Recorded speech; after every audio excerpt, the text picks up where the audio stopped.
কি ব্যাপার এত রাতে অনলাইন? দেখি তো গ্রুপে চাই। কি ব্যাপার অ্যাড নিচ্ছে না কেন? ওই হ্যালো, তুমি গ্রুপে নিচ্ছিলে না কেন? হ্যাঁ জান, ফ্রেন্ডের সাথে কথা বলতেছিলাম। তো তো কি আমাকে গ্রুপে নেওয়া যায় না? জান সরি, প্লিজ মাফ করে দাও। নেক্সট টাইম আবার এমন হবে না তো? না না, হবে না, এই যে কানে ধরছি। তো যাই হোক, এত রাতে তুমি অনলাইনে কি করো? এমনি আসছি, ভাল লাগতেছিল না, ঘুম আসতেছিল না। তো তুমি আমাকে কল দিতে পারতে। Sorry please. হয়েছে হয়েছে, থাক আর ন্যাকামো করো না। আচ্ছা জান, একটা কথা বলি। বলো। আমরা একটা ফ্রেন্ড বারবার সোলো লিখতেছে, আমি একটু ওর গ্রুপ থেকে আসি, তুমি একটু ওয়েট করো। কতক্ষণ লাগবে? 2-1 মিনিট। ওকে ওকে, যাও তাড়াতাড়ি এসো।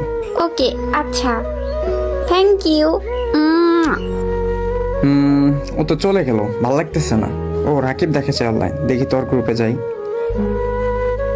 রাকিব দোস্ত, কি ব্যাপার তুমি এইখানে? তুমি কিভাবে আসলে? এই কি ব্যাপার, তোমরা একে অপরকে আগে থেকে চিনো নাকি? হ্যাঁ চিনি, খুব ভালো করে চিনি। মানে? আরে দোস্ত বাদ দে না। আরে বলতেছিলাম যে ও আমার ফ্রেন্ড লিস্টেরই ফ্রেন্ড। ও আচ্ছা, তো হ্যাঁ দোস্ত, পরিচয় হ, এটা তোর ভাবি। ও আচ্ছা, কবে থেকে রিলেশনে গেলি বললিও না তো? আরে কি বলবো দোস্ত, বলবো বলবো করে সময়ই পাচ্ছি না, আবার তুইও তো সেরকম অনলাইনে থাকোস না, তাই আর কি বলা হয়ে ওঠেনি। আচ্ছা সরি। আচ্ছা ইটস ওকে। তো যেহেতু তোরা আগে থেকেই পরিচিত, তো আবার আমি তোদের পরিচয় করাই দেই। ওই জান শোনো, এটা আমার বেস্ট ফ্রেন্ড, মানে কলিজার বন্ধু।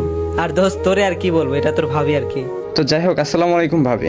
ওয়ালাইকুম আসসালাম। আচ্ছা ঠিক আছে দোস্ত, তাহলে তোরা কথা বল, আমি যাই। আমি আর কি কাবাব মে হাড্ডি হবো তোদের মাঝে? আরে ধুর, থাক সমস্যা নেই। কি হবে, কই যাবি তুই? না রে দোস্ত, ভালো থাকিস, বাই বাই। আর অনেক রাত হয়েছে, শুয়ে পড়বো। Okay bye bye.